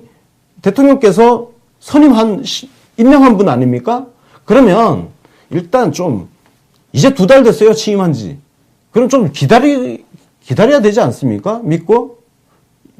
지금 김명수 대법원장을 성토하는 거는 문재인 대통령의 사람 보는 눈을 의심하는 거 아닙니까? 그래서 맹목적 지지라는 게 바로 전략적 지지가 된다는 지금 사례인 거예요. 지금은 무조건 가만히 지켜보는 게 현명한 지지자의 자세가 아닌가. 그렇게 했을 때 언론이 이렇게 이간질하는 기사로 장난질 치는 거에 우리가 휘말려 들어가지 않을 수 있다. 예. 그럼에도 불구하고 신광열 판사라든지 오민석, 권순호 이런 판사들에 대한 비판 행위는 우리 계속 해야 되는 거예요. 이건 별개인 거예요. 하여튼 저는 조금 지금 이 시점은 정말 전략적 지지라고 불리우는 맹목적 지지가 필요한 시점이다. 취임 2달 조금 넘긴 대법원장을 일단은 시간을 더 주고 믿고 기다리는 게 현명한 지지자의 태도가 아니냐. 그런 말씀을 드릴까 합니다. 네. 네. 그렇군요. 다음 그 말고도 또 강경화 장관에 대한 그 왜곡 보도도 있었어요. 예. 예, 이건 왜곡 보도라기보단 거의 비하 보도 수준인데요. 그렇죠. 이거는 진짜 저 이거 기사 보고 네. 지금 이게 벌써 이 기사는 이틀 전에 나왔지만 이 강경화 장관의 이 징계 A 국장 징계 이 사안은 이미 한 달 전에 됐어요. 네, 맞아요. 한 달 됐는데 그때하고 지금 전혀 다른 이야기가 나오잖아요. 네. 내용을 읽어보니까요, 거의 소설 썼더라고요, 그냥. 그러니까. 그리고 이게 그 A 국장이라는 사람이 여자는 열등하다라고 발언을 실제로 했다고 본인이 인정을 한 상황이었는데 그거에 대해서 이제 내부 징계가 있었다는 거죠. 근데 그 징계를 강 장관이 처음부터 보도를 보고 그 발언을 듣고 여성은 열등하다라는 발언을 듣고 징계해야겠다고 결심한 것 같다. 이렇게 쓰면서 애초에 그 사람한테 좋지 않은 감정을 가지고 있었던 것 같아. 이런 얘기를 써 있는데요. 이게 지금 외교부 안에 네. 강경화 장관을 깎아내리고 폄하하고 저항하는 세력의 말을 그대로 받아 쓴 거예요, 이거는. 어떻게 이런. 근데 이게 한 달 전만 해도 이게 지금 어떤 감사를 받고 있는 그 국장이 기자들하고 모인 자리에서 1차, 2차 술자리에서 여자는 열등하다. 그러니까 남녀 평등에 대한 어떤 여성을 열등하다. 폄하하는 그런 발언을 지속적으로 했다는 거거든요. 했다는 거죠. 그리고 본인이 그 발언을 했다라고 사실을 얘기를 했대요. 인정을 했대요. 그러니까. 그래서 했는데 이 사람이 하는 얘기가 되게 웃겨요. 나도 A 국장이 징계받을 정도의 큰 실수를 한 건 아니라고 생각한다. 미쳤나 봐요? 이게 실수가 아닌 뭐가 실수입니까? 그 다음에 정무적인 입장에서, 그러니까 강경화 장관이 뭔가 정치적인 이유로 이 사람을 쳐낸 거다, 뭐 이런 이야기, 도 있고. 이건 진짜, 강경화 장관에 대한 어떤 조직적 저항의 지금 냄새도 지금 네, 난단 말이에요. 맞습니다. 특히 그 남자 기자들하고, 그리고 외교부 안에 있는 터줏대감들, 네. 기존 기득권 세력이 같이 합작해서 지금 강경화 장관에게 어떤 타격을 가하려는 그런 시도가 일어나고 있는 거 아니냐. 이딴 기사에 단독을 붙였어, 또. 뭐, 그냥 읽어보면서, 그냥, 일단, 비외시. 그 다음에 여성이라서 아주 깔보는구나. 딱 그 느낌이 들었습니다. 그렇습니다. 네. 지금 외교부 안에서는 분명히 그런 분위기 있을 거예요. 외무고시 출신도 아니죠? 여성이죠. 네. 언론의 기획이직들 끝이 없습니다. 우리 강경화 장관을 우리가 응원을 좀 해줘야 됩니다. 네, 맞습니다. 우리 시간이 없는데 큰일 났네요. 네. 그리고 뭐 언론 기획이직 하나 나온 김에 하나 더 말씀드리자면, 우리 베트남 다녀온 변상욱대 기자가 가짜뉴스 하나를 또 파헤쳐서 알리기도 했어요. 이게 우리 탈원전 정책 탓에 베트남으로 원전 수주하기로 한 게 무산됐다라는 문화일보 기사가 있었습니다. 그러니까 문재인 대통령의 정책 때문에 우리가 원전 수주 못했다는 건데, 알고 봤더니 이미 2016년에 이미 계획이 전면 중단되었다라고 취재가 됐다고요. 그래서 그러니까 이미 결정되어 있던 것들을 우리 대통령한테 갖다 덮어씌운 거예요. 네, 맞습니다. 그러고 있는 이게 언론이네, 이게. 그러니까요. 이게 가짜뉴스잖아요, 가짜뉴스. 그렇죠. 가짜뉴스죠. 정확한 가짜뉴스. 우리 가짜뉴스에 대한 정부 차원의 대책이 진짜 필요합니다. 이 사회를 타락시키고, 오염시키고, 우리가 한 발 한 발 나가는 걸 뒤에 지금 발목 잡기 하는 거거든요. 여기에 대해서는 정말 강력한 제재 시스템을 만들어야 됩니다. 네. ABC였나요? ABC에서 미국에서는 갑자기 이제는 외국 보도, 그러니까 오버한 기사 정직시켜버린다고 또 결정했다고 하는데 부럽습니다. 다음 소식 빨리 가겠습니다. 낙태죄 폐지를 요구하는 시민단체 집회가 있었어요. 뭐 청와대로 행진을 하면서 만만한 게 청와대야. 저 이 기사 보고 솔직히 진짜 너무 화가 났어요. 국회로 가야 될 거 아니에요, 지금? 네, 맞습니다. 국회로 가는 게 제일 빨라요. 왜 청와대한테 법을 하라고. 입법부! 몰라요? 입법부. 그러니까요. 심지어 정부가 만든 법도 국회에서 통과해줘야 법이 되는 겁니다. 지금 예산안 안 넘어가는 꼴을 보란 말이에요. 지금 청와대가 무슨 힘이 있습니까? 솔직히 얘기해서. 그리고 거기다가 이 주장이 낙태죄 폐지를 찬성하는 사람들조차도 등 돌리게 만드는, 그러니까 자기네 스스로를 이렇게 고립시키는 이런 행태가 저는 너무 속상하고 슬픕니다, 사실. 바로 그거예요. 지금 낙태죄 폐지에 대해서는 정말 이게 팽팽한 사안입니다. 이거 지금 종교계, 특히 카톨릭에서는 절대 낙태죄를 인정을 안 해주는 게 카톨릭이에요. 그래서 필리핀 같은 경우 엄청난 코피아노인가? 하여튼 우리 아이들 하여튼 문제가 생기는 이유가 거기는 낙태가 없기 때문에 그래요. 근데 지금 하여튼 카톨릭부터 해서 낙태죄 반대 쪽은 탄탄한데 낙태죄를 폐지하자는 쪽이 이런 식으로 하면 여론에서 승리할 수 있습니까? 여론에서 이길 수 있겠습니까? 이렇게 해서. 과거에 노무현 대통령 당시에 호주제 폐지할 때요. 그 여론전 생각해보세요. 그때 헌법재판소에서 호주제가 위헌이다 결정이 날 때까지 엄청난 각고의 노력을 기울였어요. 근데 이딴 식으로 하면 어떻게 여론을 우리 편으로 이끌어옵니까? 맞습니다. 이건 될 리도 안 될 상황이에요, 사실은. 찬성하는 사람들이 일반 시민들 중에서는 꽤 많이 있을 텐데, 어차피 음성적으로 하고 있는 거 양성화 시키자는 거니까 할 수 있을 텐데, 이걸 이런 식으로 그냥 무조건 내 자궁을 어쩌고저쩌고, 여기에 또, 시간도 없지만 정의당까지 끼어 있었어요. 이 자리에. 노동자연대, 정의당, 녹색당, 사회변형 노동자당. 정의당은 입법을 하러 국회에 있어야지 여기 나가서 뭐 합니까 지금? 불꽃 페미 액션, 페미당당, 지구지역 행동 네트워크, 미치겠습니다. 한국여성민우회, 한국성폭력 상담소, 한국여성의 전화. 지금 당신들 지금 국민 여론 등지자고 지금 작정한 겁니까? 낙태죄 폐지 의지가 있는 거예요? 하려면 이렇게 하면 안 됩니다. 아니 이런 식으로 하면 여기 이 깃발 아래 누가 가고 싶겠습니까? 찬성을 하지만 이 깃발 아래 안 갈 겁니다. 그러니까요. 그러면 여론전에서 승리할 수 있어요? 여론전 승리도 안 되는 거를 그러면 우리가 독재 국가예요 지금? 대통령 마음대로 아니 또 할 수도 없어요. 대통령 마음대로. 이거 국회에서 입법 사항이라니까. 하여튼 그 여성의 권익을 보호하는 목소리를 오히려 구석으로 몰고 있는. 예. 정의당은 빨리 정당 해체하고 시민단체 하기를 내가 공고한다 진짜. 네, 어? 공고한다. 그게 정당이냐? 네, 정당이냐? 네. 마지막 소식 빨리 가겠습니다. 예. 평창올림픽 온라인 스토어에서 예전에 그 롱패딩이 그냥 뜨자마자 품절됐다라는 얘기를 전해드렸었는데 네. 이번에는 그래서 스니커즈를 만들면서 기념 스니커즈 그건 아예 예약 판매를 한답니다. 그래서 네. 뭐 미리 그러니까 예약을 그냥 받는 거예요. 미리 돈 주고 사는 건 아니고요. 네. 그래서 수량만 파악해서 나중에 이제 본인들이 원하는 그러니까 구매자가 원하는 매장에다가 갖다 놓겠다라는 거죠. 그래서 네. 이거는 제가 보기엔 또 그 기념으로 할 수 있는 또 스니커즈라서 그리고 심지어는 이게 소가죽 스니커즈라는데 5만 원이랍니다. 네.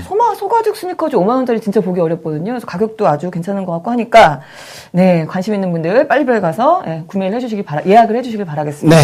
평창의 성공을 기원하겠습니다. 오늘의 뉴스 신세계는 여기까지고요. 12월 4일 월요일이었습니다. 그리고 오늘 오후 2시 30분에 네. UBC 월드 라이브가 있고요. 5시에는 정치부 회식 라이브가 있습니다. UBC 월드는 원래 금요일에 하는데 이번 주 금요일에 저희 인터뷰가 2건이 지금 잡혀 있습니다. 오후 3시에 그 박찬대 의원이 있고 네. 저녁 7시에 변상욱 대기자님 대기자님? 인터뷰가 있어서 부득이 UBC 월드가 지금 오늘 월요일로 당겨서 방송을 하게 됐습니다. 많은 시청 부탁드리겠습니다. 네, 많은 시청 부탁드리고요. 저희는 그럼 내일 오전 10시 45분에 다시 생방송으로 오겠습니다. 시청해주신 여러분 고맙습니다. 감사합니다. 6시 42분에 현장에 도착을 했는데 도착한 이후에 이제 상태가 이게 좀 심각하다 싶어서 청와대로 보고가 올라갔나 봐요. 그래서 그 7시 1분에 보좌관한테 보고를 받으셨고 그 이후에 2번 더 그 전화로 보고 또 한 번은 서면 보고에서 총 3번의 보고를 더 추가로 받으신 이후에 6시 25분에 위기관리센터에 직접 이제 도착을 하셨다. 그래서 그때부터는 아예 상황을 진두지휘를 하셨다는 건데요. 네. 일단 제일 먼저 말씀하신 거는 현장 지휘관 중심으로 일단 구조 작업을 해라. 그러니까 뭐 청와대나 어떤 그 중앙 정부에서 이래라 저래라 하지 말아라는 얘기죠. 네, 현장에서 직접 판단하고 네. 결정해서 직접 실행에 옮기고 네. 현장이 제일 빠르죠. 그렇죠. 언제 뭐 명령 지시받고 그렇게 합니까? 맞습니다. 네. 1분 1초가 아까운데. 그러니까요. 자, 그리고 대통령께서는 구조팀의 그 2차 사고도 안전사고도 유의해라. 저는 이 말씀 보고 깜짝 놀랐습니다. 생각도 못한 얘기를 하셔가지고. 이것도 세월호의 교훈이죠. 세월호 네. 당시에 2차 사고가 발생을 했지 않습니까? 네. 그때 잠수사님들 돌아가신 분도 네, 계시고 맞아요. 예, 그런 부분을 염두에 두고 2차 사고 유의하라고 지시를 하셨고 네. 그리고 이제 희생자 가족도 잘 챙겨라. 네. 그러니까 이미 사망자가 예. 되신 분들의 가족들. 그 연락도 빨리 연락 취하고 네. 심리적 안정 지원책을 지원 사항이 있는지 여부도 한번 알아보고 할 수 있는 건 하라. 네, 맞습니다. 그리고 뭐 그거 네, 외에 지금 그렇게, 필요한 장관회의들은 이제 행정안전부 장관이 직접 판단을 해서 장관회의나 이런 게 필요한 것 같으면은 소집을 해라 이런 이야기 하셨고요. 네. 그다음에 네. 구조작전을 적극적으로 공개해서 언론이 추측성 보도를 하지 않도록 네. 적극적으로 정보를 공개하라. 참, 워낙 당하신 게 많으시니까, 언론에. 저런 말 들으면서 그 기자들이 좀 반성을 할까 모르겠습니다. 반성 안 합니다, 제대로. 네. 하여튼 현장이 되게 급박하게 돌아가고 있는데. 곰이 사람 되는 게 빠를 거예요. 그런가요? 네. 그렇군요. 곰이 사람 닿는 게 빠르다. 그럴 것 같습니다. 네. 현장에서 그래서 이제 청와대에서도 대통령께서 현장 대응하시는 위기관리센터에서 대응하시는 장면들을 간단하게 또 영상으로 찍어서 올리기도 했어요. 그래서 그거 짧은 영상인데 하나 같이 보겠습니다. 네, 그렇습니다. 그 항공기 6대, 해병 3대, 서방 2대, 해군 단체 이렇게 한 대에서 지금 항공수색을 계속 하고 있습니다. 항공수색도.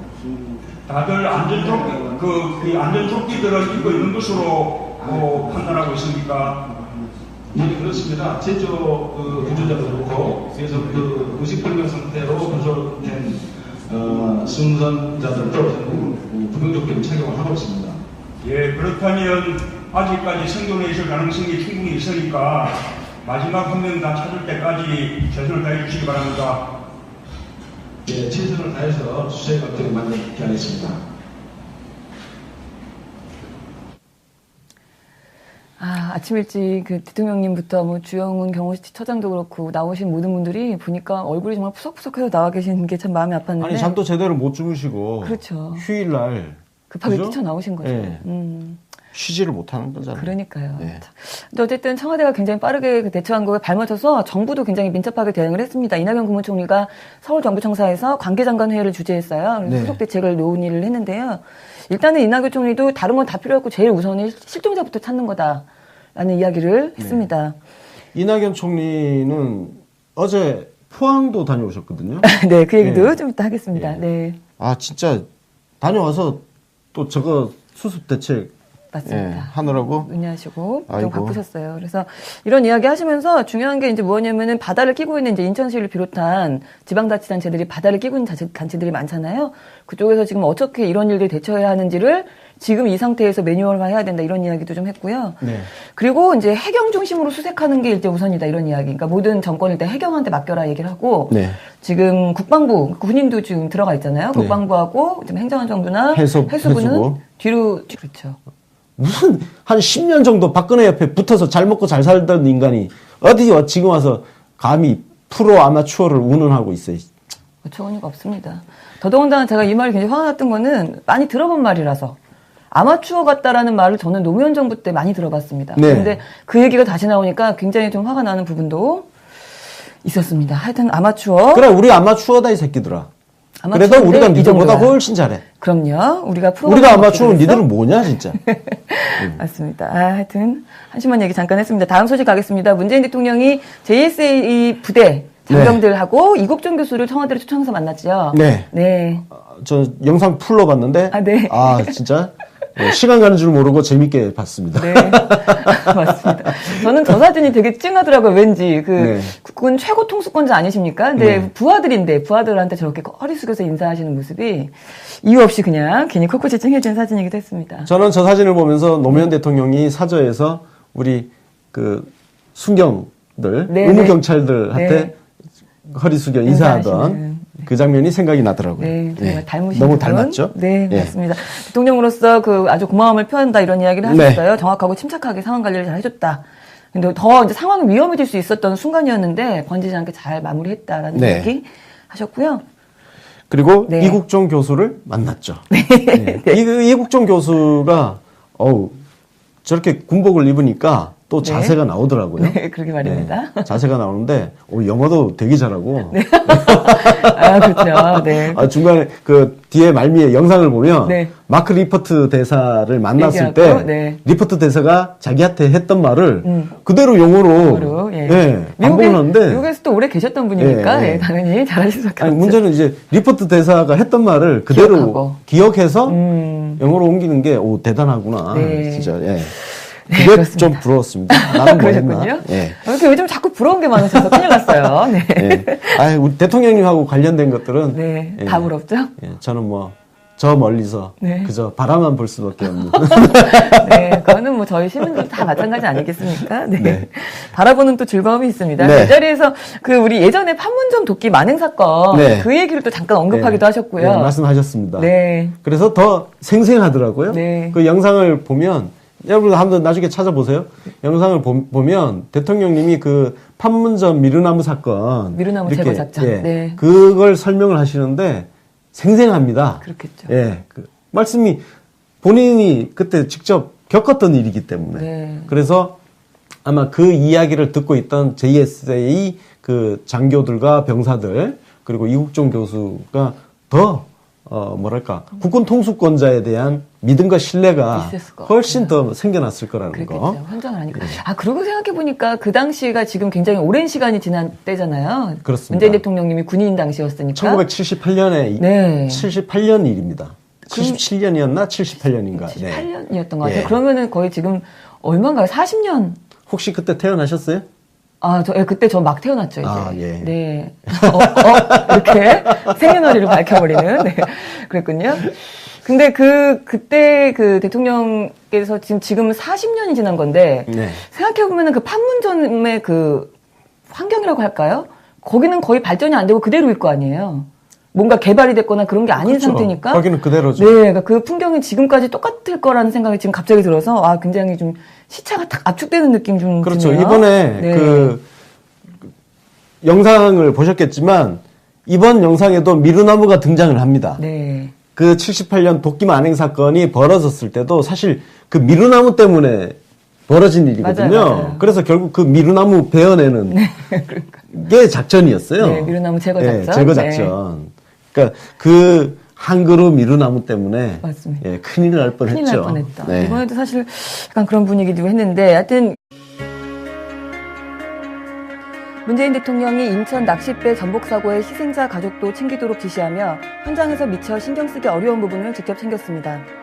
문재인 대통령이 판문점 공동경비구역을 통해 비순한 북한 병사의 생명을 구한 장병들과 이국종 교수를 청와대로 초청해 만났습니다.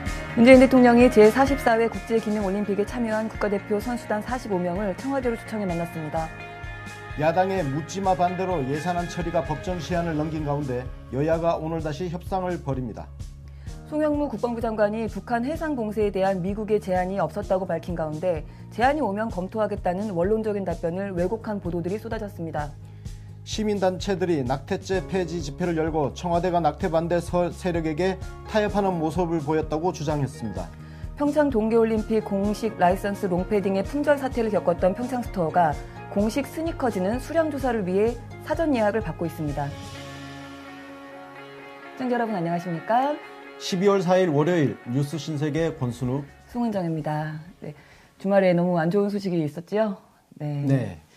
사건 사고가 참 끊이지 않는 것 네. 같다는 생각이 좀 들기도 그렇습니다. 하는데 첫 번째 소식으로 준비를 했습니다. 어제 새벽이었죠. 낚싯배가 전복이 되는 사고가 있었는데요. 네. 인천시 영흥대교 인근 해상에서 네. 9.7톤짜리 낚싯배가 336톤짜리 급유선하고 충돌을 네, 저렇게. 저 큰 배하고 부딪혀가지고 그렇죠. 지금 336톤이면 저보다 훨씬 엄청나게 큰 배입니다. 그렇죠. 예, 저거는 지금 구조하러 그렇죠, 그렇죠. 배고 해경 배인 것 같고. 네, 급유선이라고 예. 하면 사실 이제 그 사이즈가 크기가 가능해서 좀 상상이 되는데 저 배를 낚싯배 정중앙을 들이받았더라고요. 그 네. 상황을 보니까. 네, 그렇습니다. 참. 그래서 6시 9분에 119 구조 요청을 하고 네. 해경이 6시 13분쯤 함정을 출동하도록 명령을 했습니다. 119로 구조 요청이 네. 가서 그게 또 해경으로 해경으로 전달이 다시 된 거죠. 전달된 거죠. 근데도 4분밖에 안 걸렸다. 4분 걸렸습니다. 네, 그리고 그렇군요. 42분에 현장에 도착을 했습니다. 가는데 뭐 저게 거리가 있으니까. 가는데 절대적인 시간이 그렇죠. 있죠. 네. 뭐 제가 여기서 갑자기 제주도 가고 싶다고 갑자기 순간 이동하는 건 아니잖아요. 네, 그렇죠. 예. 가는 거리가 그 정도, 그러니까 거의 한 35분 정도의 거리까지 이제 출동하러 간 거고, 그래서 곧바로 구조를 시작했다는 건데. 네. 와, 투입된 게 어마어마합니다. 엄청나네요. 네. 해경 함정 25척, 네. 해경 25척, 해군 16척, 민간 어선 9척, 50여 척 배가 출동했고, 네. 해군 헬기 8대 투입. 헬기도 이렇게 네. 투입이 돼서 예. 곧바로 구조를 시작을 했는데 지금 그 전복된 선체 내에 있던 분들 중에 사망자가 좀 많이 나왔고요. 네네. 그리고 밖에 이제 표류했던 분들 중에도 이제 저체온증, 날씨 너무 추우니까 물이. 네, 그렇습니다. 예, 그래서 그거를 견디지 겨울이잖아요. 못하고. 얼마나 예. 춥겠어요. 저거 진짜 그렇게 심장마비 걸릴 거야, 그렇죠. 진짜. 저체온증은 예. 이제 또 체질에 따라서 못 견디는 분들도 계시고 하니까. 네. 그래서 이제 7명 표류하는 분들 중에서 이제 일단 구조가 됐는데 7분 구조하신 분들 중에서 일부가 이제 살고 네. 일부는 돌아가시고 네. 그리고 이제 그 선장 안에서 있던 분들 그분들 네. 중에서도 우리 에어포켓이라고 하죠. 배가 네. 뒤집히면 공기층이 조금 남아 있는 네. 그 부분에서 이제 그 에어포켓에서 버티고 계셨던 분 3분은 살고 나머지 분들은 또 돌아가시고 해서 지금 사망이 13명, 그다음에 지금 실종이 2명 이렇게 아직 있는 상태입니다. 네. 네.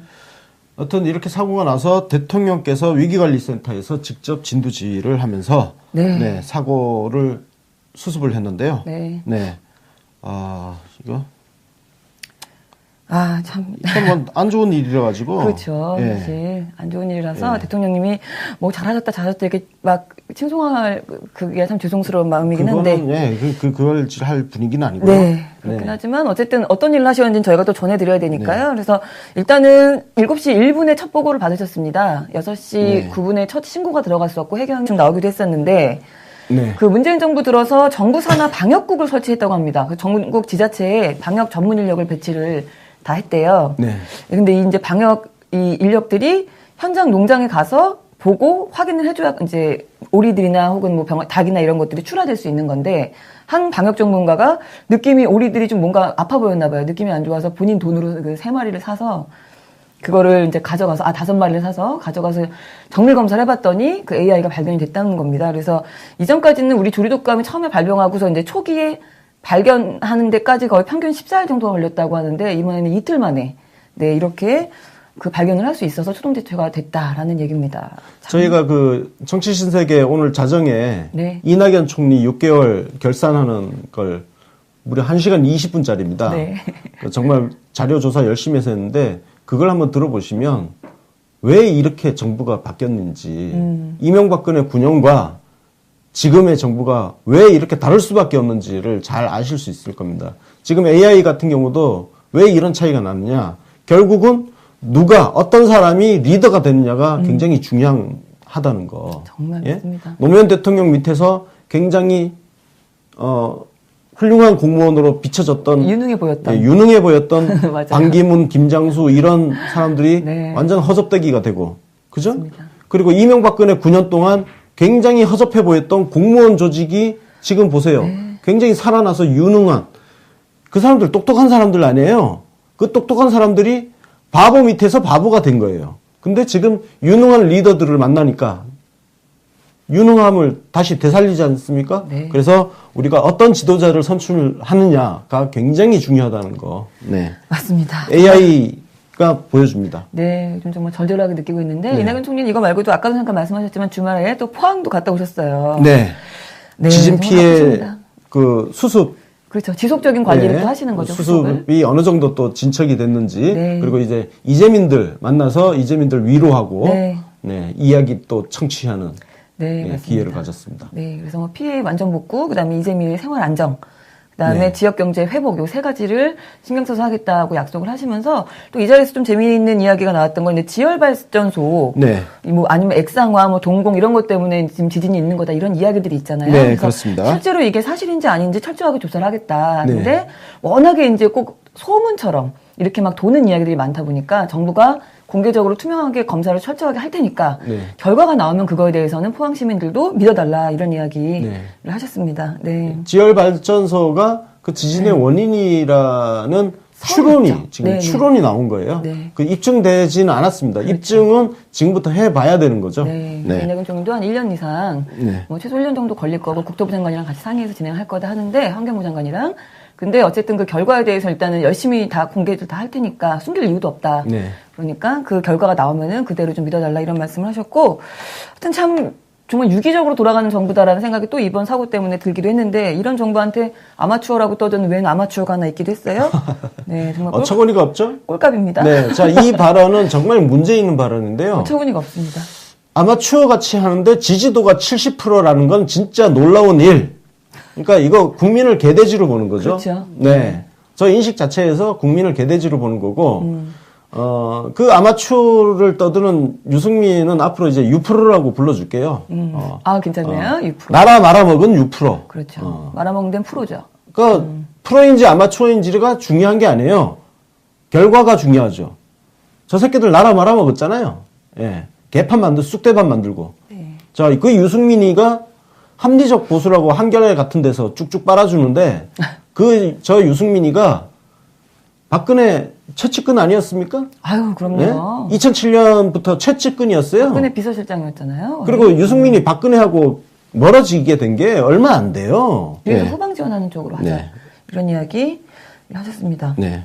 그래서 이 그러니까 이후에 중구난방이 되면 안 되니까. 네, 맞습니다. 질서가 있어야죠. 그렇죠. 네. 근데 이낙연 총리도 우리 문재인 대통령 말씀처럼 현장에 사실 이제 중심을 두라는 게 사실 같은 맥락이죠. 해경이 일단은 주도권을 갖고 있어야 된다는 말씀인데. 그러니까 세월호 당시에 보면 해경이 스스로 판단을 못 내렸잖아요. 그렇죠. 스스로 판단을 못 내리니까 네, 꼼짝마. 뭘 해야 될지를 몰라가지고 시간만 허비해버렸죠. 맞습니다. 그렇습니다. 해경한테- 스스로 판단하게 해야 되는 거죠. 맞습니다. 예. 아, 해경이 이번에 물론 뭐 비교가 안 되는 규모의 또 비교가 안 되는 사고이긴 하지만 세월호 때 정말 질책 많이 받았던 이번에 조금 많이 했으면 좋겠는데 김부겸 행정안전부 장관하고 김영춘 해양수산부 장관이 현장에 그래서 또 급파가 됐습니다. 잠깐 가서 또 상황을 좀 보고 어떤 것들을 또 도와야 되는지 확인을 좀 하고 왔다라는 얘기고요. 네. 이번 사고는 사고 직후에 그 해수부의 그 대처가 굉장히 또 빨랐습니다.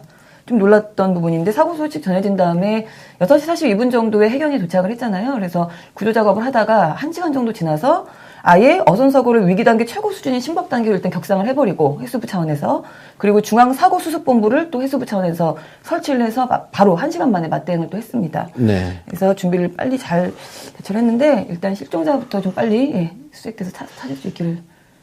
근데 이 와중에 한겨레 신문 기사 제목이 SNS를 달궜죠? 네. 아주 3차례나 2차례 제목을 수정했나요? 세월호 때하고 비교를 해가면서 그때에 비해서 뭐. 얼마나 빨랐나? 진짜. 아니, 지금 사람 생명 구하고 있는 그 와중에, 그거 따질 상황이 되나요? 그리고 출동을 하고 그 얼마나 빠른지 그 시간 초대 재는 게 더 중요한 거예요? 중요한 거는 어떤 과정을 거쳐서 어떻게 사람들을 구조를 해내고 어떤 일을 하는지가 중요한 거 아니에요? 시간 따지고 앉았어? 그러게 말입니다. 그 질문들 보니까 기자들이 몇 분이 지금 실종됐냐, 몇 분이 살아서 뭐 생존됐냐 이런 얘기를 물어보는 게 아니고 몇 분 만에 보고받았냐, 몇 분 만에 도착했느냐 지금 뭐 올림픽 달리기 하는 줄 아나 봐요. 약간 그따위 한겨레가 조중동을 비판한다고요? 여러분들 뭐 저도 조중동 비판 많이 하고 그러지만 한겨레가 조중동을 한다. 예. 비판할 자격이나 과연 얼마나 갖췄는지 그냥 뭐 진보 떠들면은 그냥 비판할 자격이 생기는 거예요? 그러게 말입니다. 참 답답한. 내가 너무 언론 비판할 게 많아서 오늘은 그걸 좀 갖고 오진 않았는데요. 어쨌든 뭐 포항 지진도 그렇고 우리 발리에 전세기 띄웠던 것도 그렇고 이번 사고도 정부의 신속한 대책이 아주 눈에 좀 띄었는데 AI 관련한 기사가 찾아볼 수가 없습니다. 또 아마 지금 깜빡하신 분도 계실 것 같은데 이게 기사가 없다는 건 진정되고 있다는 방증이기도 합니다. 그렇습니다. 언론이 씹을 거리가 없다는 이야기입니다. 네. 예. 어처구니가 없죠. 네.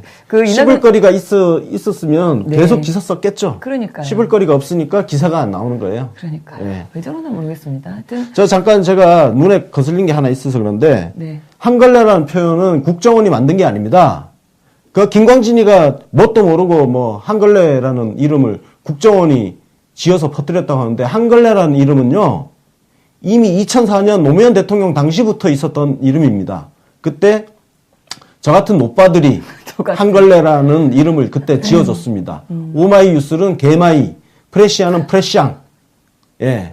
이렇게 지어줬어요. 네, 그때 그거 국정원 작품 아니에요. 그 김광진 헛소리 한 겁니다. 네, 어느 분이 혹시 예, 아니 이게 신경이 거슬려가지고. 그때 한번 말씀하셨으니까 다 아실 겁니다. 하여튼 이낙연 총리가 지난 20일이었죠. 그때 이제 지금 나왔던 조류 인플루엔자가 좀 고병원성이다. 그래서 네. 좀 확산이 빠를 거니까 초기에 과하다고 싶을 정도로 과감하고 신속하게 초기 대응을 해라 막 이런 지시를 했었는데요. 그 이후에 지금 좀 잠잠해지고 있습니다. 근데 이 조류 독감을 우리가 초기에 발견했던 그 원인이 어떻게 이렇게 빨리 발견했는가에 대한 뒷이야기가